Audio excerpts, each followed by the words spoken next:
L'épidémie de Genève.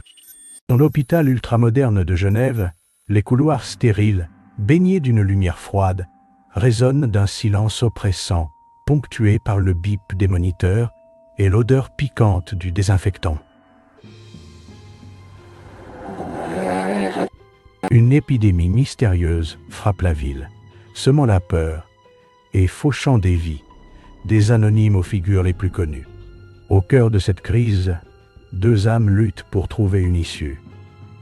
Le docteur Luc Dupont, un homme mûr, compétent mais tourmenté, et la docteure Élise Delacroix, une scientifique passionnée, marquée par la perte de ses parents dans une épidémie similaire. Il y a 15 ans, Luc, avec son regard dur et ses mains précises, cache un secret qui le hante.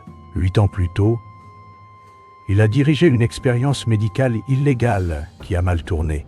Il craint que cette épidémie ne soit liée à son passé, un poids qui l'empêche de dormir. Élise, elle, a consacré sa vie à la science, rêvant d'un vaccin contre le cancer.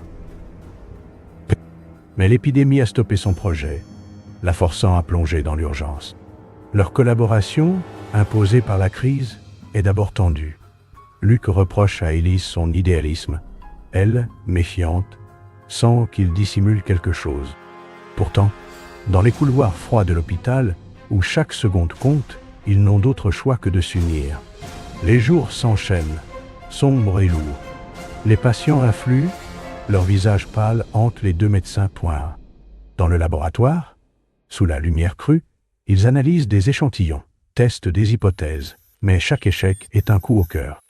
Les tensions explosent parfois, Élise accuse Luc de manquer de transparence, tandis qu'il critique son obstination. Mais dans ces moments de désespoir, une complicité fragile naît. Une nuit, autour d'un café tiède, Élise confie la douleur d'avoir perdu ses parents. Luc, hésitant, évoque sa peur de voir son passé ressurgir.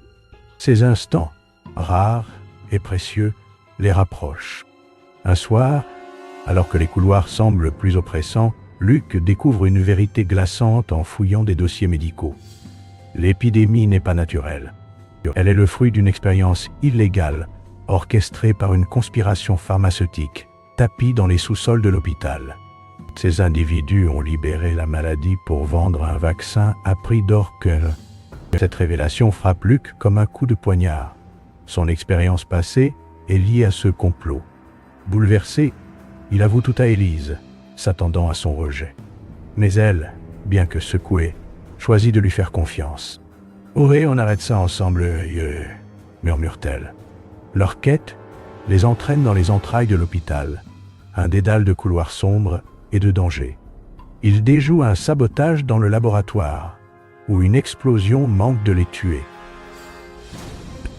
Élise, avec son esprit vif, pirate les systèmes pour récupérer des données secrètes, tandis que Luc, poussé par sa culpabilité, affronte un mercenaire envoyé pour les éliminer.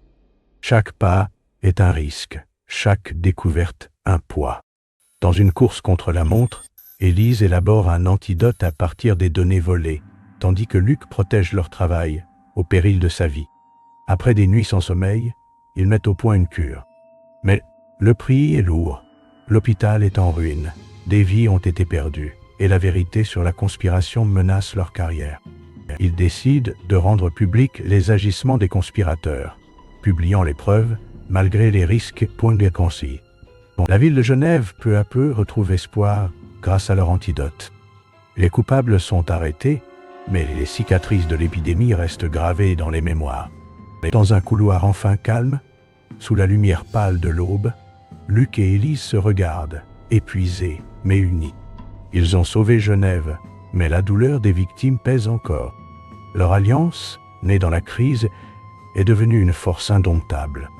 Alors que la ville renaît, ils savent que leur combat pour la justice ne fait que commencer.